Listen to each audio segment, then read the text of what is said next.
weeks after a chilling encounter was reported from the Cumberland Medical Center's infamous floor, known as 3 East. The hospital's eerie reputation continued to haunt the minds of the housekeepers as they talked about what was reported and what they have been told about the ominous history of the hospital. Some dismissed the tales as wild imaginations, while others listened with a cautious ear. Fear had taken root within many of them, and over the days and weeks, every creaking floorboard, every flicker of a light sent their hearts racing. But the memory of their unexplainable experiences only grew stronger, binding them in a shared sense of dread.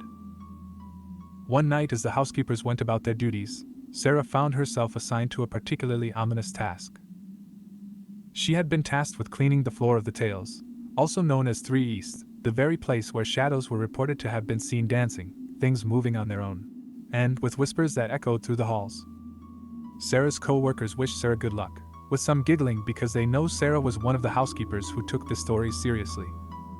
The hospital was shrouded in darkness with a few ceiling lights shining spots on the floors to navigate the halls. As the clock was approaching midnight, Sarah made her way towards her assignment, clutching her cleaning supplies tightly. She entered the elevator and with great anxiety and hesitation, pushed the 3rd floor button. Sarah's breath hitched as she ascended. Her heart began to race, the air growing colder with every second. She tried to ignore the unease she was feeling, telling herself that she was just being paranoid. As the elevator doors opened, she took a deep breath and forced herself to exit the elevator. She knew she had to focus on the task at hand.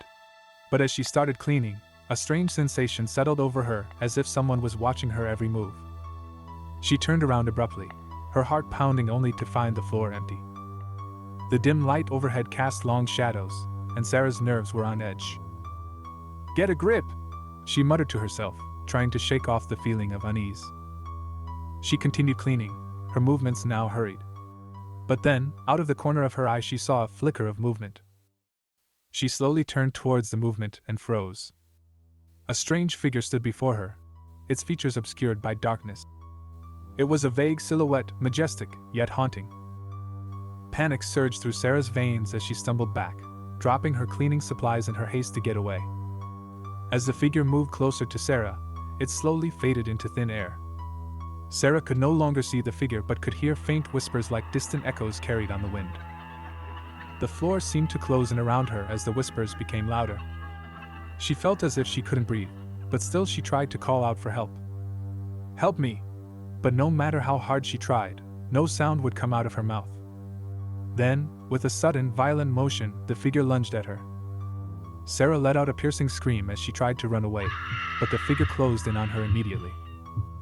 Unable to move, she felt an icy grip closing around her throat. She struggled against the unknown assailant, her hands clawing at the air, but there was nothing there. As quickly as it had begun, the attack stopped. Sarah collapsed to the floor, gasping for air, her heart racing. The torment had stopped, and the whispers faded away, leaving her alone in the floor of the chilling darkness.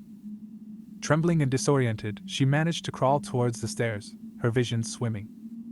Hours later, Sarah was found by another housekeeper who had been searching for her. She was pale and trembling, sitting on the steps, her hands still clutching her throat. Sarah was in shock and would not respond to questions. A few other workers arrived on the scene, and together they all rushed Sarah to the hospital's emergency room, where doctors examined her and found no physical injuries, just redness on her throat. The doctors believed the redness was possibly self-inflicted, as the marks on Sarah's throat were mysteriously the same size as her own hands. But Sarah's eyes held a haunted look, and she could barely articulate what had happened. Some believed her, others dismissed Sarah's testimony as an exaggerated tale. The word spread among the housekeepers, and a renewed sense of terror gripped the believers. The entity that had haunted their tales had become all too real, assaulting one of their own. The stories they had whispered in the break room now seemed like grim warnings. The hospital administration was alerted about the incident, however, top administrators did not believe the tale.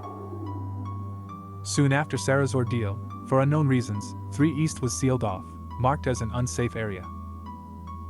The housekeepers and the rest of the staff were advised to stay away from it, and even the mention of 3 East sent shivers down the spines of workers and the community believers. The assault on Sarah became a turning point for the housekeepers who believed her. Their fear had transformed into something deeper, a profound understanding that the hospital held secrets beyond their comprehension. The tales they told were no longer mere stories to pass the time. They were a chilling reminder that some mysteries were best left untouched.